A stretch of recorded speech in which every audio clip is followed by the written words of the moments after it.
አብዛኞቹ ሴቶች ደካማ ፀጉር የላቸውም። ያላቸው በድርቀት የተመታ፣ በፕሮቲን የተራበ፣ በሙቀት የዛለ፣ በኬሚካል የደከመና ለአመታት ችላ የተባለ ፀጉር ነው ያላቸው። ስለዚህ የመጀመሪያው ሰለባ የሚሆነው የፀጉራቸው የመለጠጥ ኃይል ነው ማለት ነው። እኔ የፀጉሬ ነገር ያከተመለት የመሰለኝ ወቅት ነበረ። ቅባት ቀባሁት፣ አጠጣሁት፣ ተለማመጥኩት፣ ግን በነካሁት ቁጥር ይበጣጠስ ነበር ማለት ነው። ስለዚህ አንድ የተረዳሁት ሚስጥር ቢኖር ፀጉር ዝም ብሎ አይሰባበርም። መጀመሪያ የመለጠጥ ኃይሉን ወይም ኢላስቲሲቲውን አጥቶ ነው ማለት ነው መሰባበር የሚጀምረው።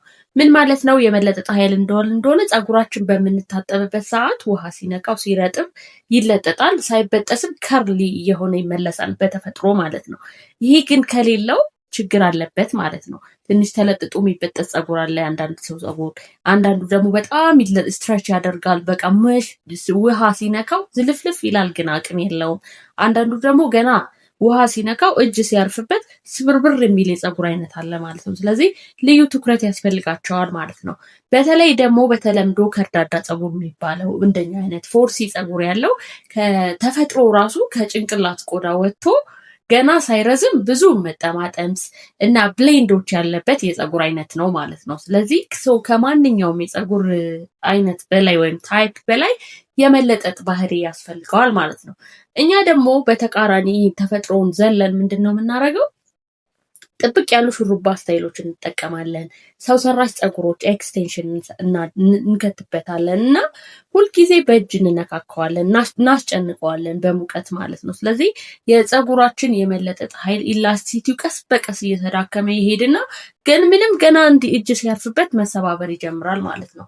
ስለዚህ የእናንተም ጥፋት ላይሆን ይችላል፣ የፀጉራችንም ተፈጥሮ ነው። ግን ተፈጥሮን መረዳት ያስፈልጋል ማለት ነው። በተፈጥሮ ፎርሲ ፀጉር ደካማ አይደለም፣ ግን በመለጠጥ ኃይል ወይም በኤላስቲሲቲ ላይ የተመሰረተ ነው ማለት ነው። ስለዚህ እንደምታውቁት በእርጥቡ ውሃ ሲነካው ውሃ ፀጉርን ሃይድሬት ያደርጋል አይደለ? ነገር ግን ሃይድሬሽን ብቻውን ወይም እርጥበት ብቻውን ፀጉር ሲጨነቅ ሲወጠር እንዴት ምላሽ መስጠት እንዳለበት አያስተምረውም ማለት ነው። ስለዚህ ካጠባችሁት በኋላ እርጥበት ከነካው በኋላ ልታስይዙት ስትሞክሩ ክርድድ ይላል፣ ጭፍድድ ይላል፣ ይሰባበራል አይደለም? ውሃ ብቻውን ምንም አቅም የለውም ማለት ነው። ስለዛ ምን እናድርግለት ታዲያ ከታጠብነው በኋላ በእርጥቡ ሆኖ ፀጉራችን በተለይ የሚሰባበር ከርዳዳ ፎርሲ ፀጉር ካለን ምን እናድርገው ካለን ልክ እንደ ቆዳ አስቡ። ቆዳችን ላይ አሁን ውሃ ብናፈስበት ገላችን ውሃ ቢነካው ውሃ በራሱ ምንም እንዲለጠጥ ወይም እንዲለሰልስ ሊያደርገው አይችልም አይደለ? ስለዚህ ምን ያስፈልገዋል ማለት ነው? ለኢላስቲሲቲ ወይም ኮላጅን ያስፈልገዋል ማለት ነው። ቆዳችንን የሚረዳው ለፀጉራችንም ያ ነው የሚያስፈልገው። እንግዲህ ማን ነው የሚረዳው ካላችሁ ተፈጥሯዊ የሆኑ ጄሎች ናቸው ፀጉራችን እንዲለጥጥ ኢላስቲሲቲ እንዲኖረው የሚያደርጉልን። አንደኛውና ዋነኛው የባሚያ ጄል ወይም ኦክራ ጄል የምንለው ሲሆን ሌላኛው ደግሞ የተልባ ጄል አለ። ከዛ ደግሞ የከርከዴ አበባ አለ። እንደገና ደግሞ የሬት ጄሎች አሉ ማለት እነዚህ ለፀጉራችን ኢላስቲሲቲ እንዲኖረው የሚያስተምሩ ናቸው ማለት ነው።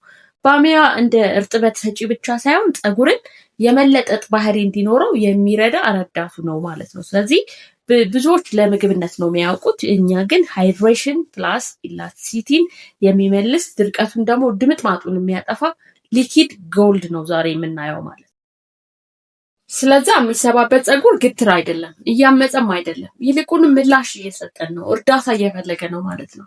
እንደተነጋገርነው የሀበሻ ፀጉር ስለደረቀ ብቻ ሳይሆን ኢቭን መንቀሳቀስ ስላቃተው ጭምር ነው የሚሰባበረው ማለት ነው። ዛሬ የምናወራው ስለ ታምራዊ እድገት ሳይሆን ፀጉራችን ለምን ጭንቅላታችን ላይ መኖር አቃተው፣ ለምን ይረግፋል ስለሚለው ነው ማለት ነው። ባሚያ፣ ተልባ፣ ከርከዴ ይህንን ሚስጥር ከየትኛውም የፋብሪካ ውጤት በላይ በሚገባ ተረድተውታል ማለት ነው። ብዙ ሰዎች የፀጉርን መድረቅና ጥንካሬን ወይም ስቲፍነስ ይደበላልቁታል። ፀጉሬ ኃይለኛ ነው፣ ፀጉሬ ጠንካራ ነው፣ አስቸጋሪ ነው ይላሉ። ያልገባቸው ነገር ፀጉራቸው ኃይለኛ ሆኖ ሳይሆን የተጠማና የተቸገረ ፀጉር መሆኑ ነው ማለት ነው።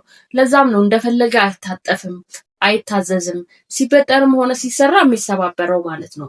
ብዙ ሴቶች ሚስ የሚያደርጉት ደግሞ ይሄንን ነው። ፀጉራቸው ሲደርቅ ለመንከባከብ ብለው የፕሮቲን ትሪትመንት ይሰጡታል። ነገር ግን ውጤት አያገኙም። ለዚህም ነው እየተንከባከቡት እንኳን ምላሽ ማይሰጣቸው ማለት ነው። አቮካዶ፣ እንቁላል፣ አብሽ፣ ሩዝ መቼ መጠቀም እንዳለብን ካላወቅን ፀጉራችንን የበለጠ ያጠናክረዋል እንጂ ልስላሴውን አይመልሰውም ማለት ነው። ሁልጊዜም ቢሆን ጥንካሬ ከመምጣቱ በፊት መለጠጥ ይቀድማል የምንለው ለዛ ነው። በተለይ ከፌስቡክ የመጣችሁ ልጆች እንደምታውቁት ለጤናማ ፀጉር 3 ስቴጆችን ነው የምንከተለው። ሃይድሬሽን፣ ኢላስቲሲቲ እና ስትሬንግዝ ማለት ነው። ሁሉንም እናያቸዋለን። በጥንቃቄ ስሙኝማ። ፀጉራችሁ ሲደርቅ የመለጠጥና የመለስለስ አቅሙን ለመምጣት ከፈለጋችሁ በቅባት ብቻ እንደማይፈጠር ማወቅ አለባችሁ። ቅባት በፀጉር ውስጥ ያለውን እርጥበትም ሆነ ድርቀት ሎክድ ማድረግ ነው፣ መቆለፍ ነው ስራው እንጂ ዋናው ቁም ነገር ፀጉራችን ነው ማለት ነው። ፀጉራችን ድርቀት ከሆነ ያለው ቅባት አሁንም እሱ ነው ያደርቀዋል፣ እሱ ላይ ይቆልፈዋል። እንደገና ደግሞ እርጥበት ወይም ሃይድሬትድ ከሆነ ፀጉራችን እሱ እንዳይወጣ ሎክድ ያደርገዋል ማለት ነው። ስለዚህ የቅባት ስራ የቆላፊ ስራ ነው ያለው ማለት ነው። ለዚህ ነው እንግዲህ መፍትሄው ምንድነው ካላችሁኝ ተፈጥሯዊ ጄሎች እና በውስጣቸው ያለው ቫይታሚንስ እና አሚኖ አሲድ ለእንደዚህ አይነት ፀጉር ዋነኛ መፍትሄ የምንለው። እነዚህ ተፈጥሯዊ ጄሎች እነማን ናቸው ካልን ባሚያ ወይም ኦክራ ጄል የምንለው፣ ተልባ እና ደግሞ የከርከዴ ወይም ሂቢስከስ ፍላወር ነው ማለት ነው። እዚህ ጋር ባሚያ ለምግብ ሳይሆን እንደ ፀጉር መገንቢያ ነው የምናየው። ጄሉ ፀጉርን በቀጭኑ በመሸፈን በዛላዎች መካከል የሚፈጠርን ፍሪክሽንን ይቀንስልናል። ፍሪክሽን ከሌለ ደግሞ መሰባበር አይኖርም። መሰባበር ከሌለ ደግሞ የፀጉርን ርዝመት ይመጣል ማለት ነው። ተልባ ደግሞ ዋናው ስራው ምንድን ነው ካላችሁኝ ፀጉርን ማስተማር ነው ስራው። ፀጉርን ታዛዥ እንዲሆን ያስተምረዋል። በፀጉራችን ዙሪያ የማይታዩና የሚለጠጥ ሽፋን በመፍጠር ማለት ነው ፀጉራችን ሳይበጣጠስ እንዲሳሳብ ያደርገዋል። ኢላስቲሲቲውን በቀላሉ ይመልስለታል ማለት ነው። ይህ ለዛለና ለሞተ ፀጉር በቃ ህይወት የሚሰጠው መድኃኒት በሉት ተልባ። ሂቢስከስ ደግሞ ወይም ከርከዴ ምንድነው የሚያደርግለት? የፀጉራችንን ፔች ዝቅ በማድረግ የፀጉራችንን ሽፋኖች ወይ ኪቲክልስ ለጥ ብለው እንዲቀመጡና እንዲታዘዙ ያደርጋቸዋል ማለት ነው። ጥብቅ ወይም ግትር ሳይደርግ ፀጉሩን ስርዓት እንዲይዝ ያደርገዋል ማለት ነው። ይሄ በጣም የሚገርም ተፈጥሯዊ ተአምር ነው እነዚህ ሶስቱ የሚሰሩት ማለት ነው። እና ምንድነው ጥሩ ነገራቸው እነዚህ ሶስቱ ሂቢስከስ፣ የከርከዴ አበባ፣ ተልባና የባሚያ ጄል ለየት የሚያደርጋቸው ምንድነው? ፀጉራችን በግድ እንዲታዘዝ አያደርጉትም። ለምሳሌ ፀጉራችንን በግድ በሙቀት በፓይስትራ ወይም በኬሚካል በግድ እንዲታዘዝ ልናደርገው እንችላለን ከተፈጥሮ ውጪ ማለት ነው። እነዚህ ግን ምንም አይነት ፎርስ ሳይጠቀሙ ተፈጥሮን በጠበቀ መልኩ ፀጉራችን እንዲለሰልስና እንዲታዘዝ ያደርጉታል።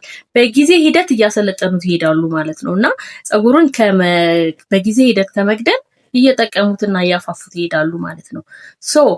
ይህንን ማስክ ከመታጠቢ በፊት ልቀባ ወይስ ከመታጠቢ በኋላ ለምትሉ ልጆች መልሱ እንደ ፀጉራችሁ ሁኔታ ይወሰናል። በጣም ለደረቀ ፀጉር ከመታጠብሽ በፊት ተጠቀሚው።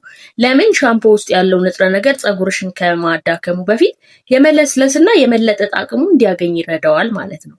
የሚበጣጠስ በኮንዲሽነር ወይም በሻምፖ በምታጠብ ፀጉርሽ ውልቅ የሚል ከሆነ ደግሞ በንጹህ ፀጉርሽ ይሄኛውን ጄል ብትጠቀሚው እመክርሻለሁ ማለት ነው። ፀጉራችን ታጥቦ እርጥብ በሚሆንበት ሰዓት የኪቲክል ሌየሮቹ ይከፈታሉ። በሚከፈቱበት ሰዓት እነዚህ ጄሎች ወደ ውስጥ በመግባት ፀጉርሽን የበለጠ ተለጣጭና ታዛዥ እንዲሆን አስተምረውት ይወጣሉ ማለት ነው። ስለዚህ በንጹህ ፀጉርሽ ቢሆን እና እርጥብ በሆነ ፀጉርሽ ቢሆን የበለጠ በጣም ጠቃሚ ነው ማለት ነው። የሁሉንም ፀጉር የሚያስማማ አንድ ህግ የለም። የፀጉራችንን ምላሽ ማዳመጥ ግን ተፈጥሯዊ ጥበብ ነው። ሁሌም እንደምንለው ተፈጥሮ አትቸኩልም። ስለዚህ ፀጉራችንን እያዳመጥን የምላሹን እያየን በየጊዜው የምናደርግለትን ነገር በአስተውሎት ማድረግ አለብን ማለት ነው። እንዴት ነው የምናዘጋጀው ካላችሁኝ የባሚያው ጄሉን ድቅቅ አድርጋችሁ ትከትፉታላችሁ። ከዛ ለ2 ሰዓት ትዘፈዝፉታላችሁ እናንተ በምትፈልጉት መጠን ማለት ነው። ትዘፈዝፉትና ከተዘፈዘፈ ከ2 ሰዓት በኋላ ጄሉ ራሱ ይሰራል። ከዛ ለ10 ወይም ለ15 ደቂቃ ለሰስ ባለ እሳት ላይ ታማስሉታላችሁ። የበለጠ ጄሉ እንዲወጣ ነው እንጂ የ2 ሰዓት ከዘፈዘፋችሁ በኋላ ኦልሬዲ ጄሉ ወጥቷል። ግን እንደው በቃ ሞር ጄሉ እንፈልጋለሁ ካላችሁ ለ10 15 ደቂቃ ባልበዛ እሳት ለብቻው ትቀቅሉታላችሁ ያማሰላችሁ ማለት ነው። ከዛም ታጣሩታላችሁ። የተልባውንም ጄል እንደዛ ነው የምታደርጉት። እናንተ በምትፈልጉት መጠን ትቀቅሉትና ጄሉ አረፋ እስኪያወጣ ድረስ ታማስሉታላችሁ። ከዛ በኋላ የተልባውንም ጄል ታጣሩታላችሁ ማለት ነው። የከርከዴውን በውሃ በምትፈልጉት መጠን እሱንም ውሃ ታፈሉትና ከዛ በኋላ ትንሽ ቅርንፉድ ትጨምሩበታላችሁ። ከዛ ያንን ከተልባውና ከባሚያው ጋር ትቀላቅሉታልና ትንሽ ትመቱታላችሁ ማለት ነው። ከዛ ፀጉራችሁን ለ4 ቦታ ትከፍሉትና ትንሽ ትንሽ እየከፈላችሁ ስርስሩን በደንብ ትቀቡትና ፀጉራችሁን ትዊስት ትሰሩታላችሁ። በኋላም ለመለቅለቅ እንዲመቻችሁ ትዊስት በደንብ ትሰሩታላችሁ። ከዛ በኋላ ሻወር ኬፕ ወይም ፌስታል ፀጉራችሁ ላይ ታደርጉበትና ከ30 እስከ 1 ሰዓት ነው የሚቆየው ለመለቅለቅ ማለት ነው። ለዛ ለሰስ ባለ ውሃ ትለቀለቁታላችሁ ማለት ነው። ስለዚህ ምንድነው የሚሰጠው ጥቅም? ፀጉራችሁ አንዴ የመለጠጥ አቅሙን ካገኘ ባህሪው ይለወጣል። ቀስ እያለ መበጠር ይጀምራል። ለእጆቻችሁ ይታዘዛል። እንደገና በቃ አንድ ልታበጥሩት ሲሉ እንደ ድሮ ጭንቀት አይሆንባችሁም ፀጉራችሁ ማለት ነው። ስለዚህ ፀጉራችሁ ቀስ በቀስ መሰባበር ያቆማል ማለት ነው። ስለዚህ ፀጉሮች በድንገት የሚረዝመው በድንገት ማለት ነው ፍጥነቱ ስለጨመረ ሳይሆን እየተበጣጠሰ የሚወድቅበት ምክንያት ስለቀነስለት ነው ማለት ነው። ስለዚህ ሰዎች በድንገት ተነስተው ዛሬ ፀጉር ያደገ የሚሉት ፀጉራቸው በድንገት አድጎ ሳይሆን ወይም ቁመት ጨምሮ ሳይሆን፣ ምክንያቱም ፀጉር ሁሌ ስለሚያድግ ሁሌ ያድጋል፣ ግን በቃ ምንም አይነት ድጋፍ ስለማያገኝ ተመልሶ ተቀጥሶ ይወድቅብናል። በማበጠር ሰዓት፣ በመታጠብ ሰዓት እየተሰባበረ ስለሚወድቅ መቼም እድገቱን አታዩትም ማለት ነው። ግን ኢላስቲሲቲው ከተስተካከለና ቆንጆ ከሆነ ፀጉር ምን እየሆነ ይመጣል ማለት ነው? ቁመቱ እየጨመረ እየረዘመ እያማረበት ይሄዳል ማለት ነው። የፀጉራችሁ የመታዘዝ ጊዜያዊ ጉዳይ መሆን የለበትም። የፀጉር አልታዘዝ ሲል በቃ ራሱን የቻለ ቋንቋ ነው፣ ልትረዱለት ይገባል ማለት ነው። ደረቅ ያለው እርቦኛል እያለ ነው ፀጉራችሁ። ስለዚህ የምትሰጡትን በጥንቃቄ ማወቅ አለባችሁ።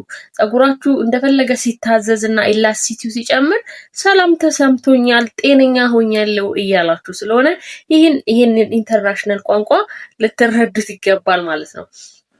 ቅባቶች እና መፍትሄዎችን የተለያየ ታምራዊ ነገር ደረቀ እያላችሁ ከመፈለግ የመጀመሪያ ትኩረታችሁ ኢላስቲሲቲው ላይ ነው የሚሆን አለበት ማለት ነው። ዛሬ ፀጉራችሁ እንዴት ታዛዥ መሆን እንዳለበት ተምሯል ብዬ አስባለሁ። ኔክስት ታይም ደግሞ እንዴት ከስር መጠናከር አለበት፣ ስሮቹስ እንዴት ነው ቆንጆ ምግብ ሊያገኙ የሚችሉት የምንለውን የተለያዩ ውህዶችን እንደዚህ እናያለን እና እስከዛው ድረስ ግን እናንተ የምትነግሩኝ የእናንተ ፀጉር ከሚሰባበረው ሲታጠብ ነው ወይስ ከመታጠቡ በፊት ነው? እጃችሁን ስትነኩት ነው ወይስ ስታበጥሩት ነው? ከታች ኮሜንት ላይ አስቀምጡልኝ፣ እንወያይበታለን ማለት ነው።